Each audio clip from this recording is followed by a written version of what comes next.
had a lot of assets in this trust when he met me, and I explained to him that this trust is revocable. It had been a joint trust with his wife, but whoever drafted it didn't look ahead.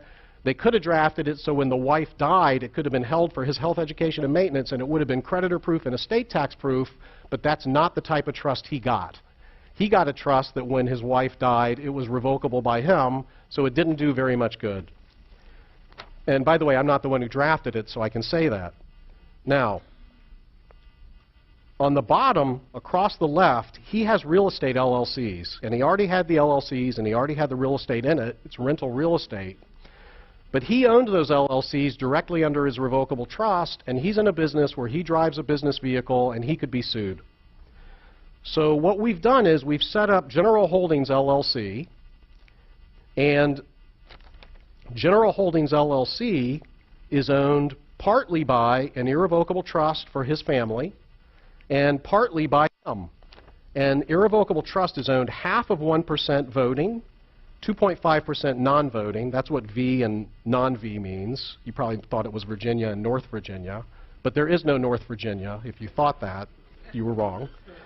And then on the left, you've got 0.5% voting, 96.5% non-voting, owning this LLC, which in turn owns the real estate LLCs. Now, why do I have voting and non-voting?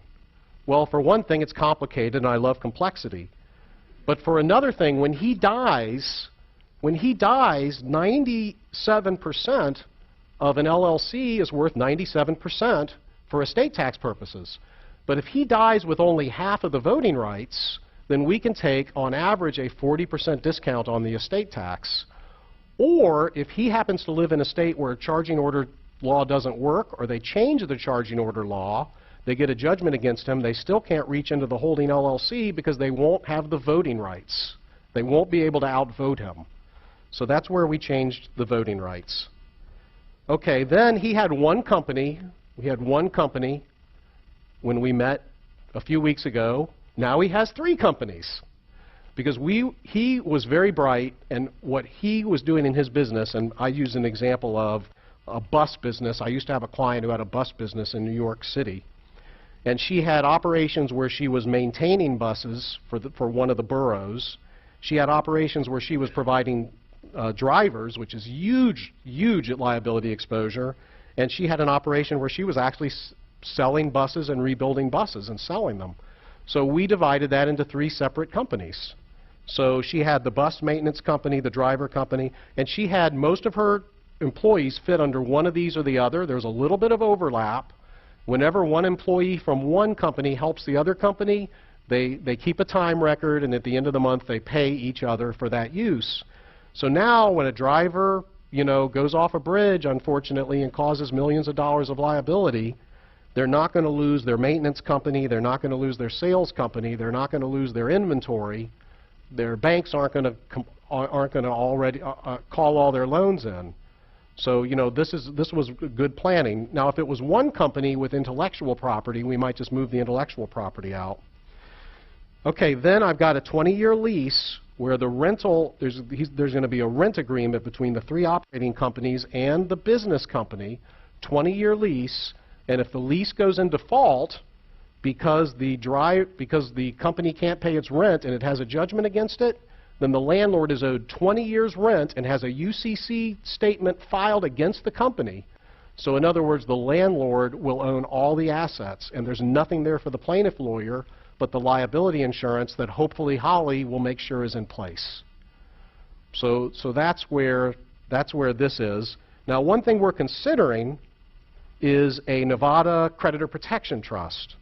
So Nevada has a statute, as do many of the states, I think there's 17 of them now, which say if you put assets in this trust, no one's chasing you at the time, creditors can't reach into the trust, even though you may be a beneficiary of the trust.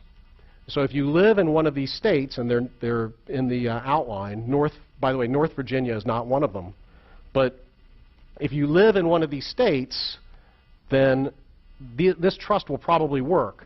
If you live in Florida where we don't have these creditor protection trusts, a Florida judge may say that that's a bunch of malarkey, and therefore the full faith and credit clause of the U.S. Constitution may force a Nevada judge to enforce that, and the trust may be disqualified. So what we do is, when we draft that Nevada trust, if I do one for Margaret, Margaret's not named as a beneficiary in the trust at all. It's only for her descendants, but the trust protectors, who happen to be her best friends, have the ability to add beneficiaries later who happen to be descendants of her grandparents, and that's written in the small print, and creditor lawyers aren't very smart usually, so they wouldn't even see it. And then that trust also could be a complete gift for estate tax purposes and be out of her estate. Now, this client probably doesn't need that. This client has plenty of umbrella liability insurance on the trucks and on the drivers, so, you know, he's probably not going to do that Nevada trust, but that's one of the potential.